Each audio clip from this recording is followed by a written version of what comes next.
ब्रह्मा गुरुर्विष्णु गुरुर्देवो महेश्वरः गुरुः साक्षात् परं ब्रह्म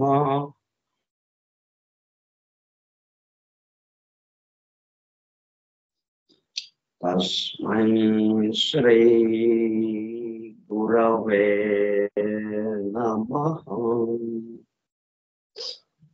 व्यासं वसिष्ठनप्तारं शक्तेः पौत्रमकल्मषम् पराशरात्मजं वन्दे सुखतातं तपोनिधिम् शुक्लाम्बरधरं विष्णुं शशिवर्णं चतुर्भुजं प्रसन्नवदनं ध्यायेत् सर्वविघ्नोपशान्तये। अगज आनन पद्मार्कं गजाननमहर्निशम् अनेकदं तं भक्तानाम् एकदन्तमुपास्महे। वक्रतुण्डमहाकाय कोटिसूर्यसमप्रभा निर्विघ्नं कुरु मे देव सर्वकार्येषु सर्वदा।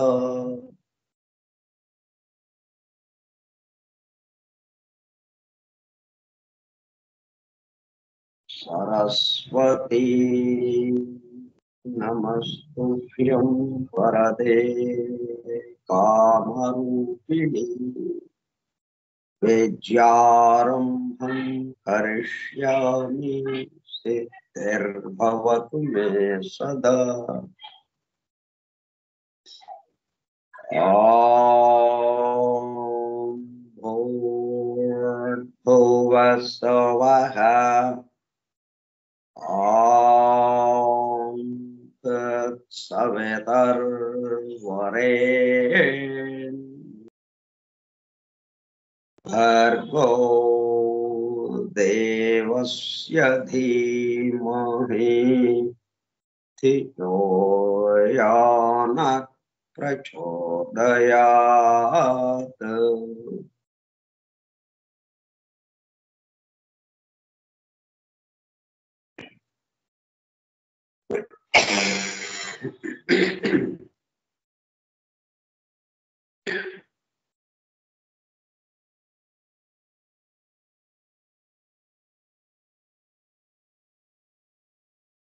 वासुदेव కార్యక్రమ పరిచయ పత్రము.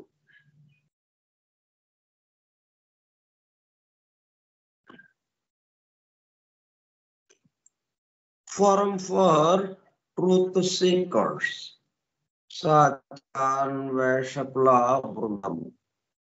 పరమ గురువులు హెలెనా పెట్రోనా బ్లవెట్స్కీ ద్వారా సమస్త మానవాళి ఆధ్యాత్మిక అభివృద్ధి పరిపూర్ణతల కొరకు అందించిన మ్యాగ్నమ్ ఓపస్ పరమ అద్భుత దివ్య గ్రంథము.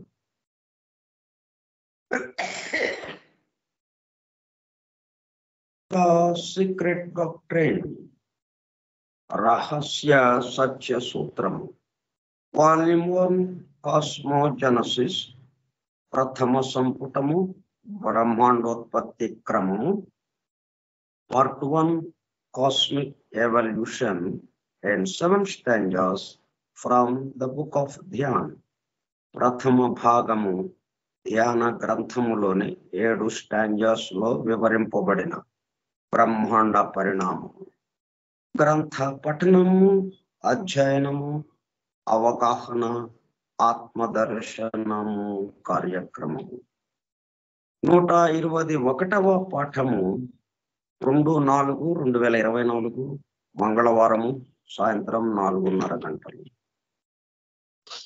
The secret doctrine Skype group లో సుదూర ప్రాంతాలలో ఎవరింట్లో వారు హాయిగా విశ్రాంతి తీసుకుంటూ ఏకకాలంలో ఒకేసారి ఏమి చేస్తున్నాము, వింటున్నాము.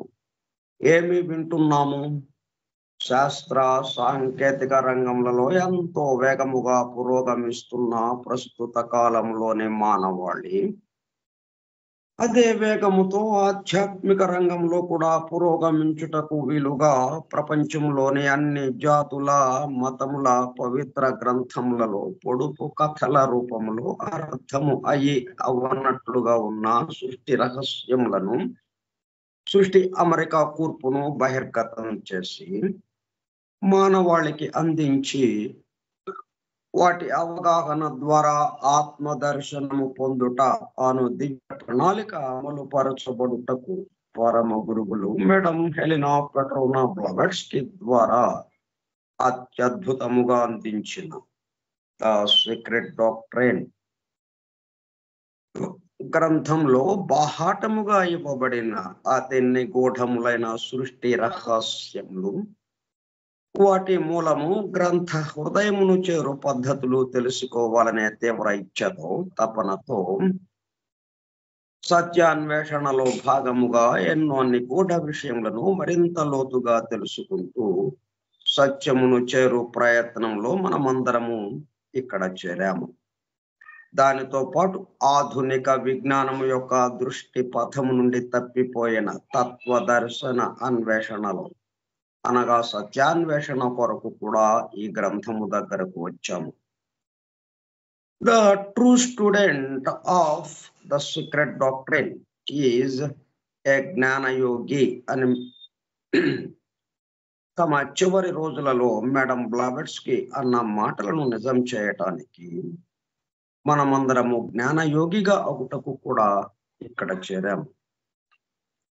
గత 2 సంవత్సరముల 8 నెలల కాలము పాటు ద సీక్రెట్ డాక్ట్రైన్ గురించి తెలుసుకోవడానికి ప్రయత్నించిన మనము ప్రస్తుతము ఇక్కడ చేరి ద సీక్రెట్ డాక్ట్రైన్ తెలుసుకుంటూ ఆపై సమస్త విశ్వముగా రూపుదాల్చిన ద సీక్రెట్ డాక్ట్రైన్ యందు ప్రవేశించి ద సీక్రెట్ డాక్ట్రైన్ గా స్వస్థితి యందు మేల్కాంచుటకు చేస్తున్న చిరు ప్రయత్నమే ఈ కార్యక్రమము.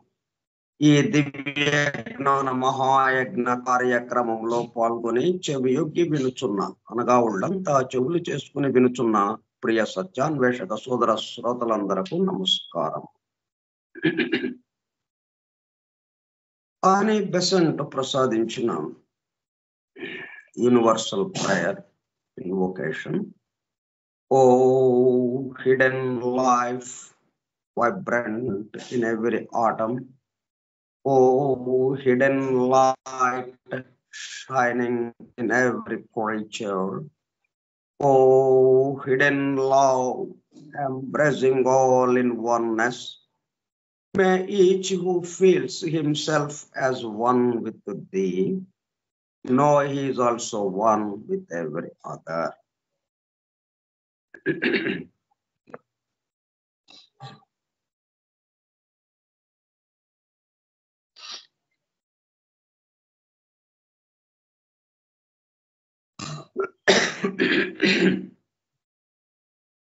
మనం ముందుగా ప్రార్థన శ్లోకాలు, తర్వాత కార్యక్రమం పరిచయ పత్రం, యూనివర్సల్ ప్రేయర్. ఎందుకు ఇవి మరలా చేయడం? ఒకసారి చేస్తే సరిపోతుంది కదా. ఇక మనం నేరుగా ఆ విషయాల్లోకి చెప్పుకుంటా వెళ్ళిపోవచ్చు కదా. మనకు కొంత సమయం కలిసి వస్తుంది కదా.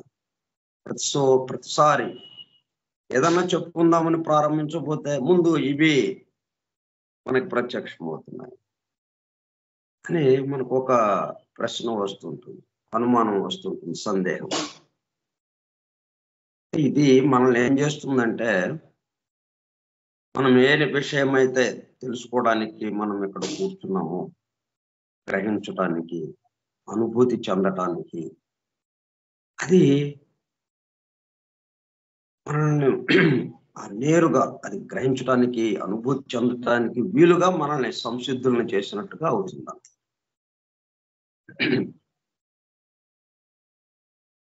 అట్లా ఏ విషయానికైనా ఇది ఉపయోగపడుతుంది. ఏదైనా కానీ ఒకదానికి ఒక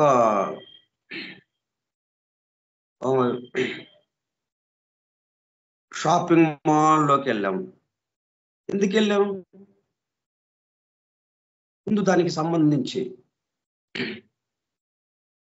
ఫలానా కావాలి, ఫలానా వస్తువులు కావాలి అని చెప్పి మనం ఒక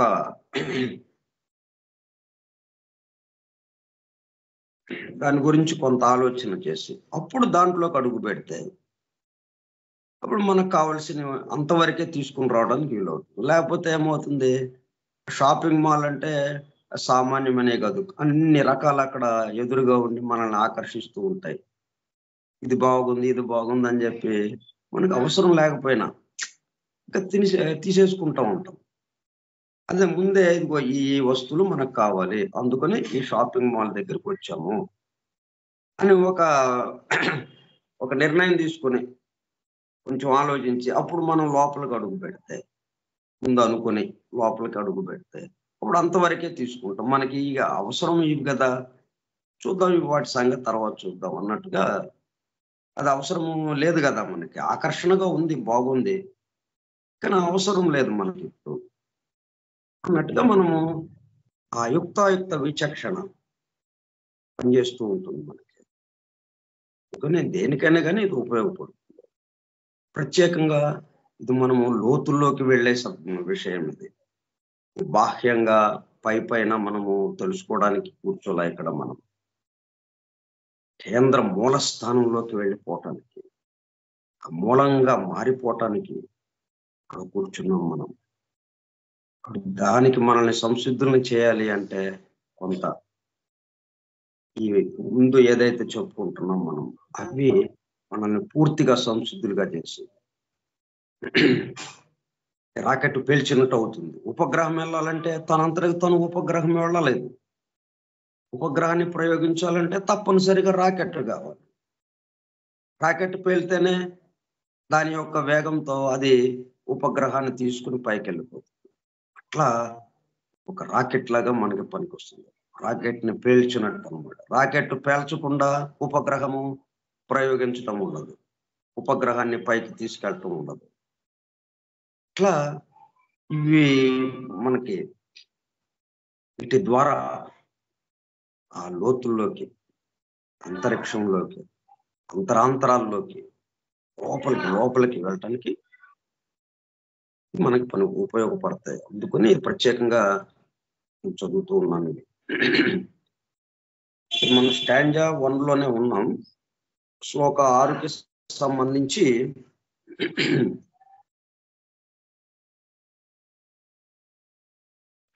విషయాలు తెలుసుకుంటున్నాము. శ్లోక 6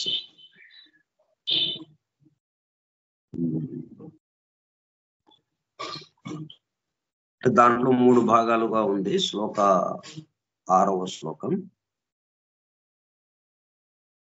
మొదటి భాగం అంటే 3 భాగాలుగా ఎందుకు ఇచ్చారంటే ఒకదానికొకటి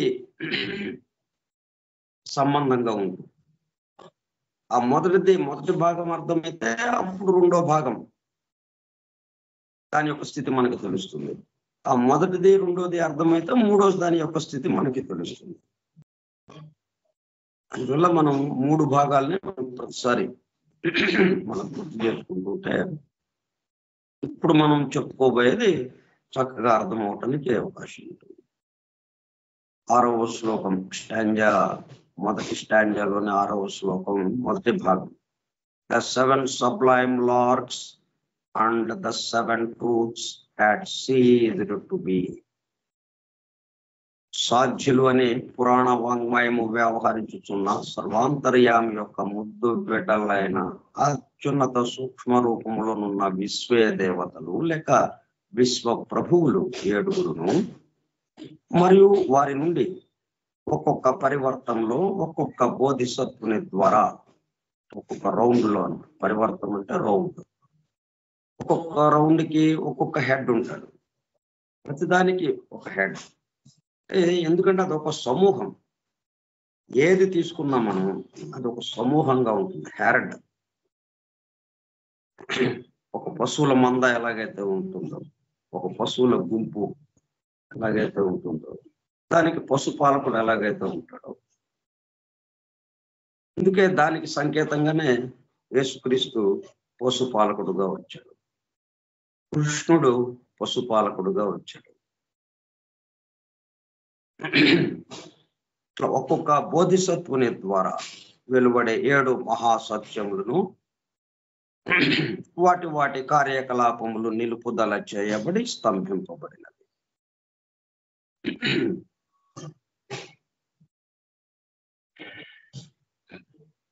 రెండవ భాగము. And the universe, the son of necessity, was immersed in paranishpana, absolute perfection, paranirvana, which is yang grab. ప్రళయ సృష్టి స్థితుల ఆవశ్యకత కలిగిన తనయుడు అనే విశ్వము వ్యక్త అవ్యక్త స్థితులకు అతీతమైన నిష్పన్న లేక పరనిర్మాణ స్థితి అనే మహామన్వంతర పరిపూర్ణ స్థితి యందు సంయోగము చెంది ఉన్నది.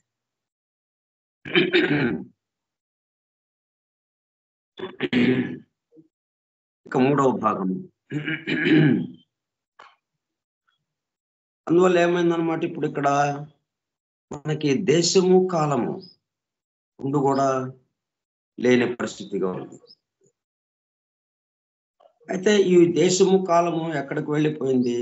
అసలైన అంటే ఎల్లప్పుడూ ఉండే దేశము కాలం ఏదైతే ఉందో మూలమైనటువంటి ప్రీ కాస్మిక్ రూట్ సబ్స్టెన్స్, అది దేశం.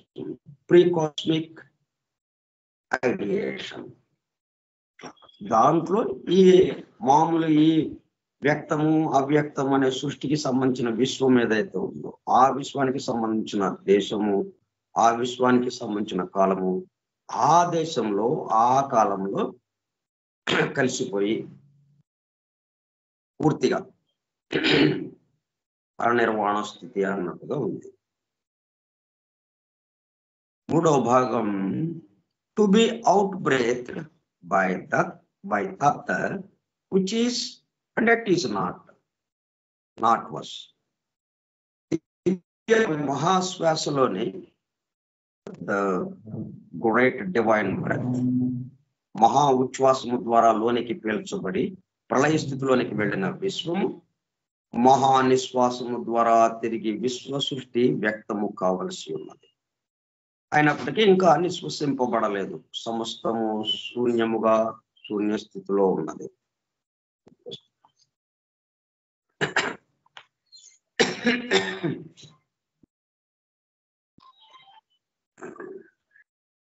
దానికి సంబంధించి మనం అక్కడ ఏమైందనమాట, ఇప్పుడు కాలం లేదు. కాలం లేదు కాబట్టి ఆ కాల పరిమాణం కూడా లేదు. అంటే కాలము మనకు వచ్చేటప్పుడు కల్లా పాస్ట్, ప్రజెంట్, ఫ్యూచర్. మనకి ఏదైనా తెలియబడాలి అంటే 3గా ఉంటుంది అది. తెలుసుకునేవాడు, తెలియబడేది, ఆ తెలుసుకుంటున్నది, తెలుసుకునే క్రమము. 3 రకాలుగా మనకి. ఎందుకని స్థూలానికి వచ్చేటప్పుడు కల్లా ఆ స్థితి భేదం చేత తప్పనిసరిగా ఈ 3 మనకి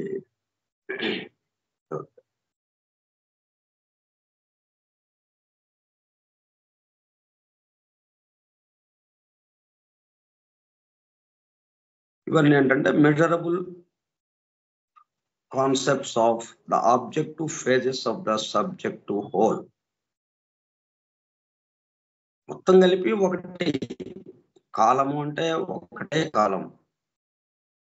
కాలం అని ఏమంటున్నారు? అది మోషన్, లా ఆఫ్ మోషన్, కదలికకి సంబంధించింది అది. They are about as ill adapted for the purpose of as an axe for fine carving. మనం ఒక శిల్పి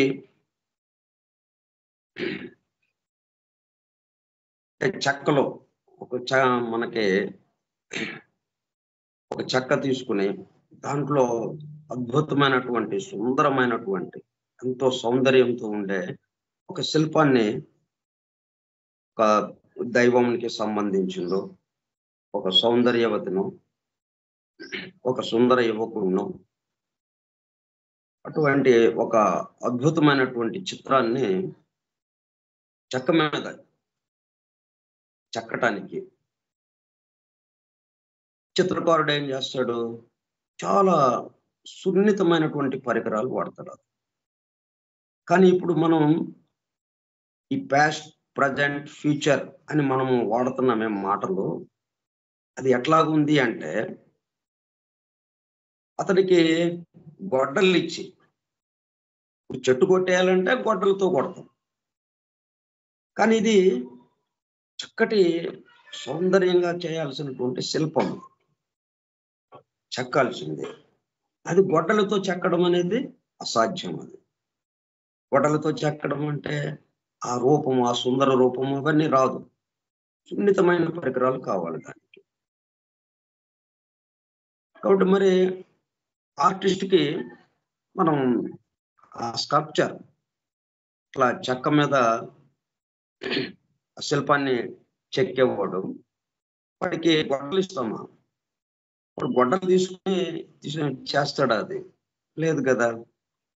కానీ మనం ఇక్కడ ఏం చేస్తున్నాం? ఈ కాలము అనే దాన్ని 3 భాగాలు చేసుకుని దాంతో మనం బాధలు పడుతున్నాం.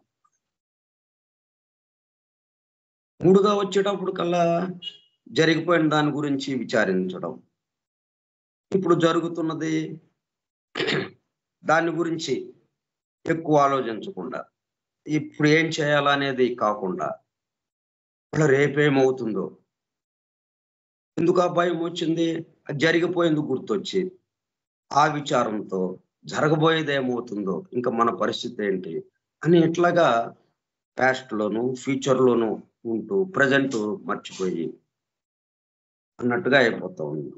3 భాగాలు చేసేటప్పుడు కల్లా మనకి ఉపయోగపడనే ఆ 2 భాగాలే మనము నిరంతరము ఆలోచిస్తూ మనం చేయవలసిన ఆ ప్రజెంట్ది ఏదైతే ఉందో అక్కడ అది ఆగిపోతూ ఉంది. అందుకని మనకేంటనమాట ఇది, మనం ఒక ఆర్టిస్ట్ ఎట్లాగైతే గొడ్డలు తీసుకుని తన ఆర్ట్ని ఎలాగైతే చేయడో అలాగే చేస్తాడో మనకి అది జరగదు. అట్లాగే మరి మనం ఏం చేస్తున్నాం? గొడ్డలు తీసుకుని ఒక అద్భుతమైన, సుందరమైన శిల్పాన్ని చెక్కడానికి ప్రయత్నం చేస్తున్నట్టుగా ఉంది. మనం ఆ కాలాన్ని అద్భుతంగా మలచాలి. మనకి ఇవ్వబడింది ఏంటి? కాలము. ఆ కాలాన్ని అద్భుతంగా మలచాలి, ఒక సుందరమైన శిల్పంగా మలచాలి. మలచాలంటే సున్నితమైన పరికరాలుగా, అంటే ఏం చేయాలి? ఇవి ముడిగా ఉన్నవి, మోటుగా ఉన్నవి.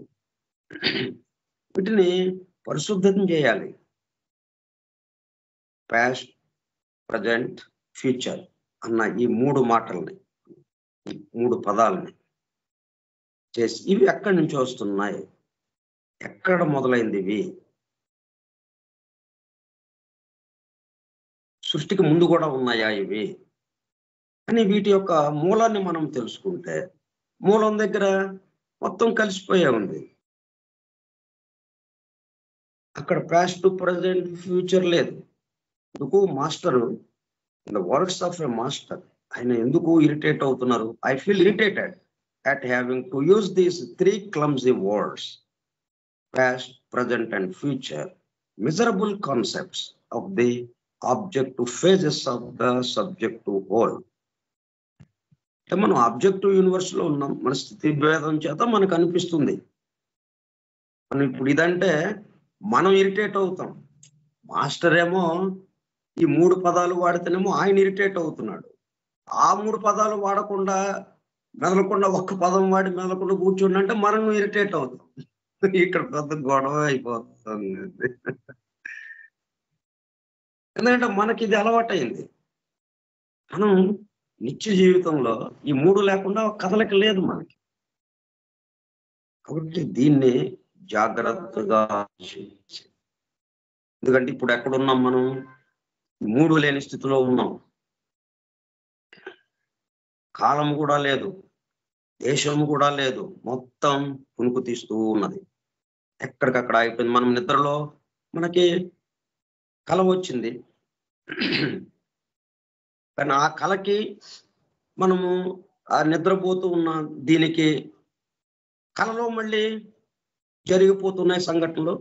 అంతకు ముందుది ఏదో ఉందని పాస్ట్ అంటున్నాం, ప్రజెంట్ జరగబోయేది, అట్లాగా ఆలోచిస్తూ మూడింటిని మనం ఫీల్ అవుతున్నాం అక్కడ కలలో. కానీ మరి ఈ 3 ఉన్నాయి అక్కడ, ఒకే కాలంగా ఉంది అక్కడ.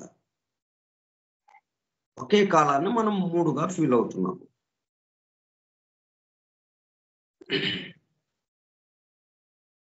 అందుకున్నది ఏమంటున్నారంటే, ఇవన్నీ ఎందుకు మనకంటే మనం అనేకత్వంలో ఉండడం వల్ల, ఆబ్జెక్ట్ వరల్డ్లో ఉండడం వల్ల. ఇప్పుడు ఆబ్జెక్ట్ వరల్డ్లోనే ఉన్నాము కదా, అనేకత్వంలోనూ ఉన్నాము కదా. అంటే మరి ఇది అనేకత్వమా? వాస్తవ స్థితి, యథార్థ స్థితి ఏంటి? విశ్వం యొక్క యథార్థ స్థితి ఏంటి? అనేకత్వం అయితే ప్రళయ స్థితిలో కూడా అనేకత్వంగానే ఉండి ఎక్కడ ఆగిపోవాలి, అంతే కదా. ఎక్కడ ఏది లేకుండా మొత్తం ఒక దాంట్లో నుంచి ఒకటి, ఒక దాంట్లో నుంచి ఒకటికి కరిగిపోయి మొత్తం ఒక్కటిగా అయిపోయింది. కాలం కూడా లేదు, దేశం లేదు, చోటు లేదు, కాలం లేదు, అట్లా ఒక్కటిగా అయిపోయి ఉంది అక్కడ. ఇంకా పాస్ట్, ప్రజెంట్, ఫ్యూచర్ లేదు ఇంకా. మరి ఇక్కడ మనకేమో ఉంది అని అనిపిస్తుంది, అంటే అక్కడ కూడా ఉండాలి కదా. అంటే స్థితి భేదం చేత ఇది ఉంటూ ఉంది. కాబట్టి ఈ స్థితికి సంబంధించిన విషయం మనము దీన్ని సున్నితముగా చేసుకోవాలి. దీన్ని మనకి ఉపయోగపడేటట్టుగా మార్చుకోవాలి. పెట్రోలియం ఉత్పత్తులను ఎట్లాగైతే ఉపయోగించుకుంటున్నామో దాన్ని పరిశుద్ధం చేసి, క్రూడ్ ఆయిల్ ని మనం వాడాం కదా, క్రూడ్ ఆయిల్ ని బండిలో పోయాము. ఆ క్రూడ్ ఆయిల్ ఏం చేస్తున్నాం? పరిశుద్ధం చేస్తున్నాం. అట్లాగే ఈ పాస్ట్, ప్రజెంట్, ఫ్యూచర్ ఏంటి దీని సంగతి? వాటిని పరిశుద్ధం చేసి వాటిని సున్నితమైన పరికరాలుగా మార్చుకొని ఒకటే కాలం జరుగుతూ ఉంది అంతే. ఇంకా ఇందులో ఇంకోటి ఏమవుతుంది? Cause and effect. అన్నీ కూడా మనకి ఎఫెక్ట్స్ గా తెలుస్తున్నాయి. ఎఫెక్ట్ ఉంది అంటే మనకి తెలిసేది ఏదైనా, ఇప్పుడు ఒక సంఘటన జరిగింది, ఇప్పుడు ఇది మనం అధ్యయనం చేసుకుంటున్నాం, చదువుకుంటున్నాం, వివరించుకుంటున్నాం. ఇది ఒక దాని యొక్క ఎఫెక్ట్. దాని యొక్క ఎఫెక్ట్ కాజ్ అనేది ఒకటి ఉంది, కారణము, ఒక సంకల్పం మనకుంది. ఇలాగా నేర్చుకోవాలి, ఇలాగా అధ్యయనం చేస్తూ నేర్చుకోవాలి అన్నది ఒక సంకల్పం. అది దాని యొక్క ఎఫెక్ట్ గా, కార్యముగా ఇదిగో ఇలాగ కూర్చుని మనం చేసుకునేటట్టు చేసింది. కాజ్ అండ్ ఎఫెక్ట్ గా సాగిపోతూ ఉంది ఈ సృష్టి అంతా, ఈ సన్నివేశాలు, ఈ సంఘటనలన్నీ. ఈ విశ్వమంతా దేని మీద నడుస్తుంది? Cause and effect, cause and effect. మళ్ళీ ఆ ఎఫెక్ట్ ఏమవుతుంది? మళ్ళీ ఇంకో కాజుకి దారితీస్తుంది. మళ్ళీ కాజ్ ఎప్పుడు ఎఫెక్ట్ ని ప్రసవిస్తూ ఉంటుంది. ప్రసవించిన ఎఫెక్ట్ మరలా కాజుగా మారి ఎఫెక్ట్ ని ప్రసవించే స్థితికి అది చేరుతూ ఉంది. అంటే కాజ్ ఎఫెక్ట్, ఎఫెక్ట్ మరలా కాజుగా మారి మరలా ఎఫెక్ట్, ఇట్లాగా జరుగుతూ ఉంది. కాజ్ ఎఫెక్ట్స్, కారణము కార్యముతో నిండి ఉన్నది సృష్టి అంతా. అంటే దానికి past tense, present tense, future tense లేదు, జరుగుతూ ఉంది అంతే. అట్టుగా కూడా మనం దాన్ని జాగ్రత్తగా ఆలోచిస్తూ ఉంటే దాని యొక్క సంగతులు తెలుసు మనకి. అప్పుడేమవుతుంది? మాస్టర్ ఎట్లాగైతే దాన్ని భావిస్తూ ఉన్నారో దాంట్లోకి మనం వస్తాము, అంటే ఆ ఏకత్వ భావంలోకి మనం వస్తాం. అప్పుడు ఈ పాస్ట్, ప్రజెంట్, ఫ్యూచర్ మూడు కూడా ఒకటిగా మారిపోతాయి. ఎందుకు ఇట్లా ఒకటిగా మారాలి అంటే మనం ఈ మూడు ఉండటం వల్ల ఈ మన జీవితం మొత్తం గందరగోళంలోకి నెట్టవేయబడుతుంది. ఈ మూడు ఒకటైపోతే ఒక ప్రశాంతమైన స్థితిగా, cause and effect, motion, law of motion అట్లా ఏవేవైతే ఉన్నాయో వాటికి అనుగుణంగా మన జీవితాన్ని నడుపుకుంటూ హాయిగా ముందుకు వెళ్ళిపోతూ ఉంటాం, పరమ ప్రశాంత స్థితిలో ఉంటాం.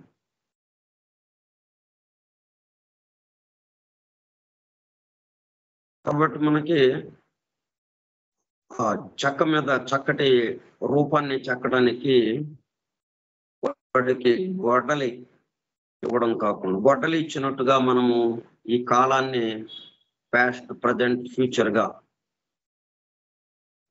ఉపయోగిస్తూ ఉన్నాం.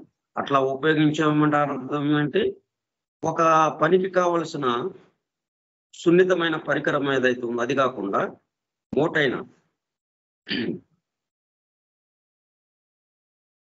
ఒక బండగా ఉండే, అంటే దానికి ఆ పనికి ఉపయోగపడని పరికరాన్ని మనం తీసుకుంటూ మనం దీనికి ఎవరమైనా ఒప్పుకోం కదా. శిల్పైకి గొడ్డలు ఇవ్వడం ఏంటి? ఒక చిన్న పిల్లోడు కూడా ఒప్పుకోడు. వాడు అది మామూలుగా సాధారణమైన వివేకానికి సంబంధించింది. అదేంటి గొడ్డలతో ఎలాగో చెప్తాడు? గొడ్డలతో చెట్టుని నరకొచ్చు, కానీ చెట్టుకి సంబంధించి ఆ చెట్టులో ఆ చెట్టు ముక్క ఒకటి తీసుకొని దాంట్లో నుంచి ఒక చక్కటి శిల్పాన్ని చెక్కాలి అంటే వాడికి దానికి సంబంధించిన నిపుణుగా ఒక సున్నితమైన పరికరాలు, నిపుణత్వం కలిగిన పరికరాలను వాడికి ఇవ్వాలి ఆ శిల్పికి అని అంటాం కదా. అట్లాగే ఇక్కడ కూడా అంటే మనం ఈ ఆబ్జెక్ట్ వరల్డ్ని, అంటే ఈ భౌతిక సృష్టి, ఈ స్థూల సృష్టిలో ఉన్నటువంటి ఈ స్థూల జగత్తుని మనం చూసే విధానం ఎలా చూడాలి? ఈ స్థూల జగత్తే మనకి ఏకత్వ భావనతో మన ఎదురుగా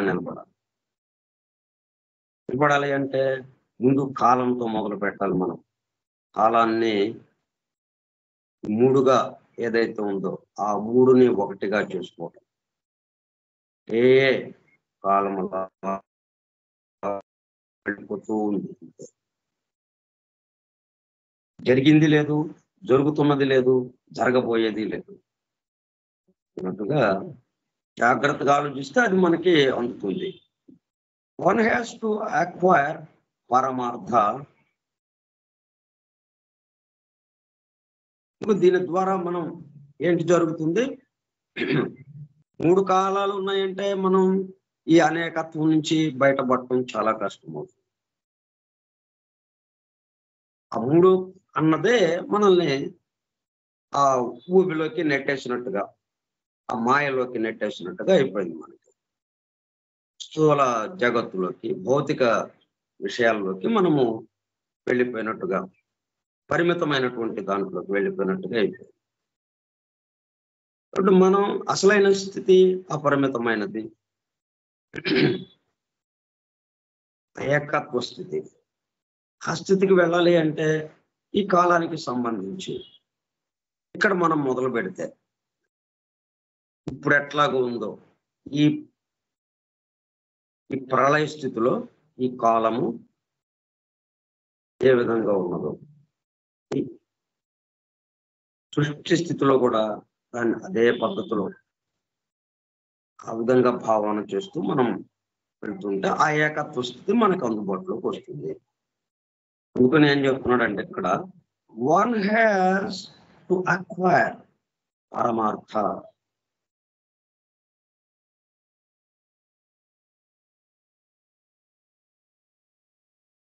Lest one should become too easy a prey to sambuddhi is a axiom. వేదాంత పరంగా మనం చూసుకుంటే ఒక చక్కటి మాట ఇచ్చారు, ఒక సూత్రం, ప్రత్యక్ష సూత్రం. ఇది సూత్రం అంటే అది ఏ లెక్క చేయటానికైనా ఉపయోగపడేది, ఏ జీవిత సన్నివేశానికైనా ఆ సూత్రంతో మనం ఆలోచిస్తే దానికి సంబంధించిన పూర్తి విషయం సమగ్రంగా మనకి అందుబాటులోకి వస్తుంది, మనకి దర్శనమిస్తుంది. ఆ సూత్రం ఆధారంగా మనం గనక ఆ సన్నివేశాన్ని, ఆ సంఘటనని మనము విశ్లేషించుకుంటే అటువంటి సూత్రాలు ఎన్నో మనకి ఈ సీక్రెట్ డాక్టర్లు అందివ్వబడ్డాయి. అవన్నీ ఎక్కడ ఉన్నాయి? అనేక రకాల పవిత్ర గ్రంథాల్లో, అనేక జాతులకు సంబంధించినటువంటి పవిత్ర గ్రంథాల్లో నిక్షిప్తమై ఉన్నాయి. వాటన్నిటినీ తీసి ఇక్కడ మనకు ఒక చక్కటి సూత్రాలుగా మనకి ఇచ్చారు. వాటిల్లో ఏంటి? యాక్సియం. ఒక యాక్సియం అంటే statement taken to be true without proof. సూత్రం ఇప్పుడు A plus B whole square is equal to A square plus B square plus 2ab అని ఒక సూత్రం ఉంది మనకి. ఇప్పుడు ఇట్లా A plus B whole square అనేది ఎక్కడ వచ్చినా కానీ వెంటనే మనం ఏం చేస్తాము, లెక్క చేస్తూ A square plus B square plus 2ab అన్న దాంట్లోకి మార్చేసుకుంటాం దాన్ని. ఇక దాన్ని మళ్ళీ ఇది ఎట్లాగో వచ్చింది అని అది మళ్ళీ రుజువు పరచడానికి మనం ఏమి ప్రయత్నం చేయం కదా. అది ఆల్రెడీ రుజువు పరచబడింది. ఎన్నో లెక్కలు చేసిన తర్వాత దాని యొక్క యథార్థతని, వాస్తవికతని రుజువుపరిచి మనకి సూత్రం రూపంలో అందించారు. ఇక దాన్ని నేరుగా వాడుకోవటమే మనం. అటువంటి వాటిని ఏమంటామంటే యాక్సియం అంటాం. నేరుగా వాడుకోవచ్చు, అంత ధైర్యంగా వాడుకోవచ్చు మనం. ఎందుకంటే ఎన్నో పరిశోధనలు చేసి, ఎన్నో విశ్లేషణలు చేసి, ఎంతో తార్కికంగా ఆలోచించి ఒకళ్ళతో ఒకళ్ళకి మళ్ళీ దాన్ని సరిచూసుకుని, ఎవరో ఒకళ్ళకు వచ్చిన అభిప్రాయం కాదు అది, కొన్ని వందల మంది మహర్షులు దాన్ని వాళ్ళకి అందినటువంటి భావాలను, వాళ్ళు దర్శించిన భావాల్ని ఇతరులతో పంచుకుని, ఇతరులతో సరిచూసుకుని చిట్ట చివరికి ఒక యాక్సియం, ఒక సూత్రం రూపంలో మనకి అందించారు. ఆ సూత్రాన్ని కనుక మనం మన నిత్య జీవితంలో కనుక దాన్ని ఆచరణలో పెట్టుకుంటే అద్భుతంగా మనం ఆ సూత్రాన్ని లెక్క చేసేటప్పుడు సూత్రాన్ని తీసుకున్నామంటే వెంటనే మనకి చాలా తేలిగ్గా దాని సమాధానం వచ్చేస్తుంది. ఆ లెక్కకి సంబంధించిన ప్రశ్న ఏదైతే ఉందో ఆ ప్రశ్నకి సమాధానం వెంటనే వచ్చేస్తుంది. అట్లాగే మన నిత్య జీవితంలో సంఘటనలో కూడా చక్కగా మనకి పరిష్కారాలు లభిస్తూ ఉంటాయి. అటువంటి యాక్సియం ఒకటి ఇక్కడ ఇచ్చారు. ఏంటంటే వన్ హ్యాస్ టు అక్వైర్ పరమార్థ.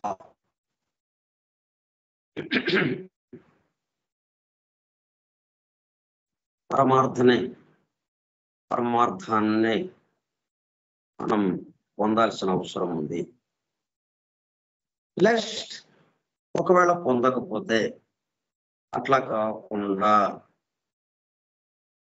ఒకవేళ దాన్ని వదిలేస్తాం, మనం అక్కర్లేదు ఏముందులేండి అని అనుకుంటే మనం అట్లా కాకుండా అట్లనే ఏమో అని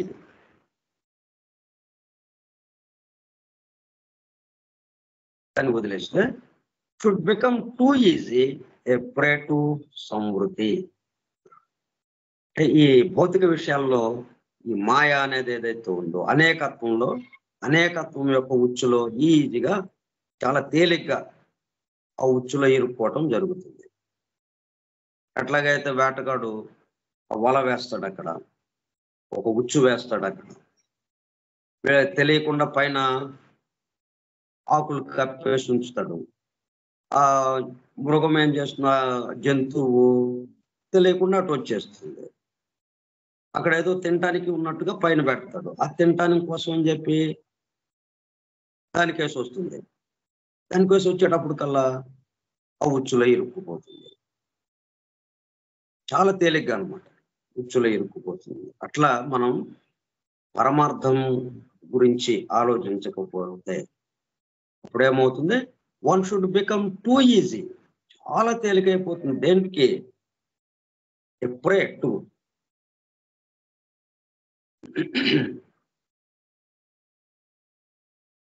సమృద్ధి ఇస్ ఎ ఫిలాసాఫికల్ యాక్సియం. దానికి ఇంకా కొంచెం వివరణ ఇచ్చారు దీనికి.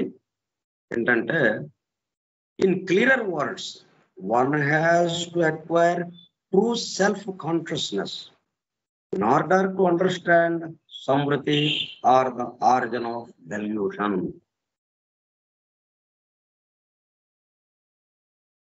భ్రమ, మనం ఏంటా భ్రమ? తేలిక ఉదాహరణ ఏంటి? తాడును చూసి పాము అనుకుంటున్నాం. ఉన్న వాస్తవాన్ని చూడకుండా మనం స్థితి భేదం చేత అనేకత్వంలోకి వచ్చాం కాబట్టి అది సహజం. స్థితి భేదానికి సూక్ష్మంలో అట్లాగా ఉండదు కదా. ప్రారంభంలో ఆ మూలంలో అనేకత్వ భావన ఉండదు, ఏకత్వ భావనే ఉంటుంది. అది ఎంత సహజమో, అక్కడ ఏకత్వ భావన ఎంత సహజమో ఈ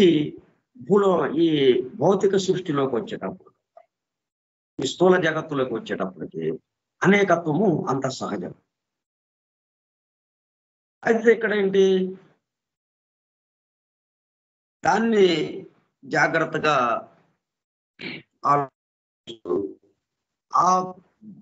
ఆ భ్రమలో నుంచి ఉన్నది ఏకత్వం అయితే అనేకత్వములో మనం అనుకుంటున్నాము కాబట్టి ఉన్నది ఏకత్వము, అనేకత్వము కాదు అన్న విషయంలోకి వచ్చి దాని యథార్థ స్థితిని మనము అనుభూతి చెందటం. ఆ డెల్యూషన్, ఆ భ్రమ నుంచి మనము బయటపడాల్సిన అవసరం ఉంది. ఆ డెల్యూషన్ ఏమంటామంటే సమృద్ధి అంటున్నాం. Origin of delusion. Paramartha is the synonym of the Sanskrit term Swasamvedana, or the reflection which analyzes itself. The reflection which analyzes itself. There is a difference in the interpretation of the meaning of Paramartha between the Yogacharyas and the Madhyamikas. The Yogacharyas అంటే మనము బౌద్ధ మతం మహాయానానికి సంబంధించింది. బౌద్ధ మతంలోని మహాయానానికి సంబంధించిన వాళ్ళని యోగాచార్యులు. హీనయానము మహాయానానికి సంబంధించి. ఈ మాధ్యమిక అనేటల్లా నాగార్జునాచార్య. అంటే ఈ మహాయానము హీనయానము అనే ఏదైతే ఉందో ఆ రెండింటికి మధ్యస్థంగా, ఆ రెండింటిని కలుపుకుంటూ, ఆ రెండింటిని తోసివేయకుండా ఏదైనా ఒక వాదన వచ్చింది అంటే, కొత్తగా ఒక సిద్ధాంతం వచ్చింది అంటే పాత వాటిని తోసేయటం కాదు, పాత వాటిల్లో ఉన్న విషయాన్ని మరింత సమగ్రంగా ఇప్పటి కాలానికి, ఇప్పటి మన వికాసానికి అనుగుణంగా ఉండేటట్టుగా వస్తాయి ఆ సిద్ధాంతాలు. ఆ సిద్ధాంతంలో పాతవన్నీ లోపల ఉంటాయి, ఉడుకుని ఉంటాయి. అంతేను వాటన్నిటిని తోసిపారేసి ఇదో కొత్త సిద్ధాంతం వచ్చిందండి ఉండదు. మనకు అనిపిస్తుండదు. వాళ్ళు కూడా చెప్తారు. ఆ కొత్త సిద్ధాంతాన్ని లేవదీసిన వాళ్ళు కూడా అవన్నీ పనికిరావండి. ఆ సిద్ధాంతాలన్నీ పాత సిద్ధాంతాలు అవి. ఆ పూర్వకాలంలో తెలిసి తెలియక ఆ సిద్ధాంతాన్ని ఏర్పాటు చేశారు వాళ్ళు. కాబట్టి అవన్నీ ఇప్పుడు పనికిరావు. ఈ ఆధునికానికి ఇప్పటి మన వికాసానికి పనికిరావు. ఇంకో కొత్త సిద్ధాంతం ఒకటి తయారు చేస్తున్నాం. దీన్ని అనుసరించండి అందరూ అని మనకి ఈ సిద్ధాంతాన్ని ప్రతిపాదించే వాళ్ళు చెప్పే మాటలుగా ఉంటాయి. కానీ వాళ్ళకే ఆ పాత సిద్ధాంతాలకు సంబంధించిన విషయాలన్నీ దాంట్లో దాగి ఉంటాయి. ఆ కొత్త సిద్ధాంతం అవి లేకుండా కొత్త సిద్ధాంతం చెప్పడం అసంభవం, సాధ్యం. అందుకే మహాయానము హీనయానాన్ని కలుపుకుంటూ మాధ్యమికంగా నాగార్జునాచార్య ప్రతిపాదించిన సిద్ధాంతం.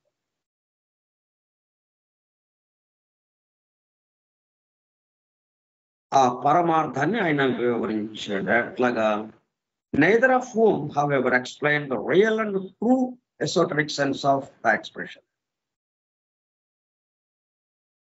దీనికి సంబంధించి మనము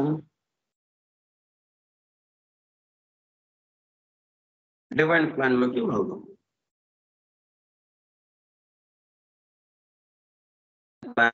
దీనికి సంబంధించి చెప్పిన వివరణ ఏంటి?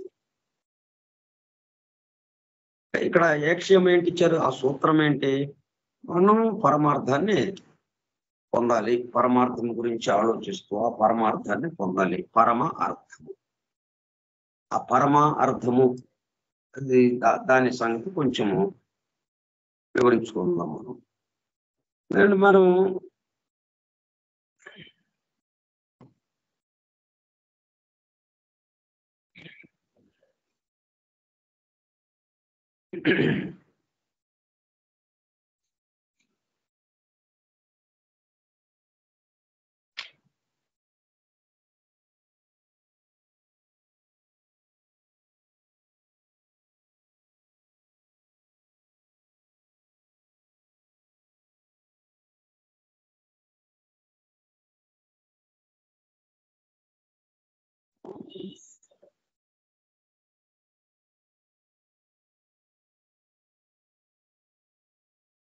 ఇప్పుడు మనం పరనిష్పన్న పరనిర్వాణ అన్న స్థితిలో ఉన్నాం.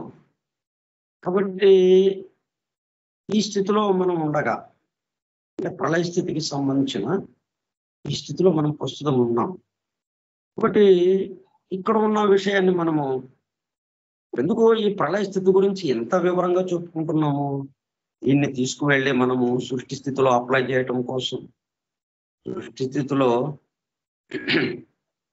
దీన్ని అన్వయించుకోవటం కోసం, లేకపోతే ఈ ప్రళయ స్థితి అయిపోతుంది. ఏకత్వంగా ఉన్నది, మొత్తం కలిసిపోయి ఒక్కటిగా ఉన్న స్థితి, ఇది దీని దారి ఇది అయిపోతుంది. మళ్ళీ మనము సృష్టి స్థితిలోకి వెళ్ళంగానే మెలకువ రంగానే మళ్ళీ అనేకత్వంలో మన గోళ మనదైపోతుంది. ఇంకా ఈ ప్రళయ స్థితి గురించి తెలుసుకుని మనకేంటి ఉపయోగమైంది? మనం దేన్ని మరి అక్కడ ఉపయోగించుకోవాలా అక్కర్లేదా? మనం ఇంత శ్రమ పడి మనం ఈ ప్రళయ స్థితిలో ఎన్ని వేల సంవత్సరాలు, ఎన్ని కోట్ల సంవత్సరాలు ఉండి మళ్ళీ ప్రళయ సృష్టి స్థితిలోకి రాగానే మళ్ళీ మామూలు అయిపోతుంటే ఆ సృష్టి స్థితికి సంబంధించిన అనేకత్వ స్థితుల్లోకి వెళ్ళిపోయి గందరగోళం పట్టడం వల్ల మనకి ఇంకా ఉపయోగం ఉంది. కాబట్టి ఈ ప్రళయ స్థితిని ఎందుకు ఇంతగా వివరంగా వర్ణిస్తున్నారు అంటే ఈ ప్రళయ స్థితికి సంబంధించిన విషయాలన్నిటిని మనము గమనికలోకి తీసుకుని గ్రహించి అర్థం చేసుకుని అనుభూతి చెంది వీటిని ఏం చేయాలి? మనం సృష్టి స్థితుల్లోకి రాగానే అక్కడ అన్వయించుకోవాలి మనం వీటిని.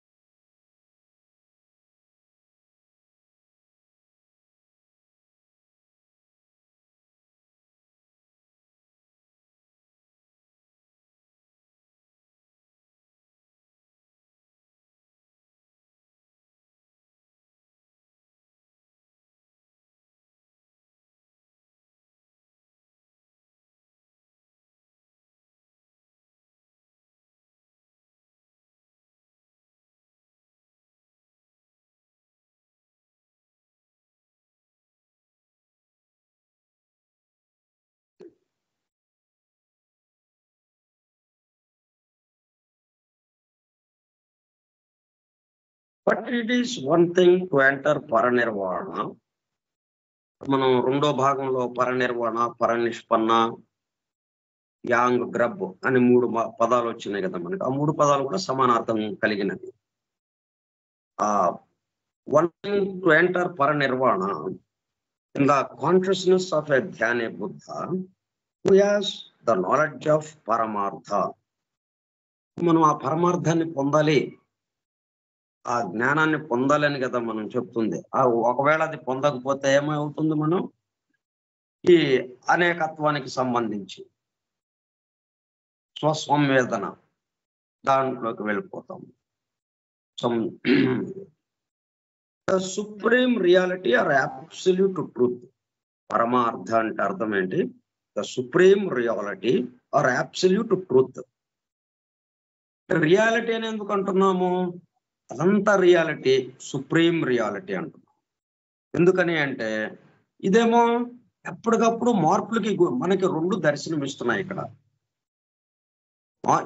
ఎప్పటికప్పుడు మార్పులకి గురి అయ్యేది ఒకటి మనకి తెలుస్తుంది. ఎప్పటికప్పుడుకే మార్పులకి గురి అవుతుంది అంటే గురి అవ్వకుండా ఉన్నది ఏదో ఒకటి ఉండాలి. ఎందుకంటే దాన్ని మనం చూడలేము, దాన్ని మనము అనుభూతి చెందటమే కానీ. అది సముద్రం లాంటిది, నది సముద్రంలో కలిస్తే ఉన్న స్థితి లాంటిది అది. కాబట్టి ఇక్కడ మార్పులకి ఏమి గురి అవ్వటం లేదండి అని చెప్పడానికి కుదరదు. అది అట్లా ఉంది అంటే మార్పులకు గురి అయిపోయినట్టు అయిపోతుంది. మనం చెప్పడానికి ఒకళ్ళు వేరే ఉన్నారు అంటే 3 వచ్చేసినాయి. చూసేవాడు, చూడబడేది, చూడడం అనే ప్రక్రియ వచ్చేసింది. కాబట్టి 3 ఉన్నప్పుడు ఇంకా దాన్ని ఇక్కడ మార్పులకి గురి అవ్వదని ఎలాగ చెప్తాం? కుదరదు. అందుకని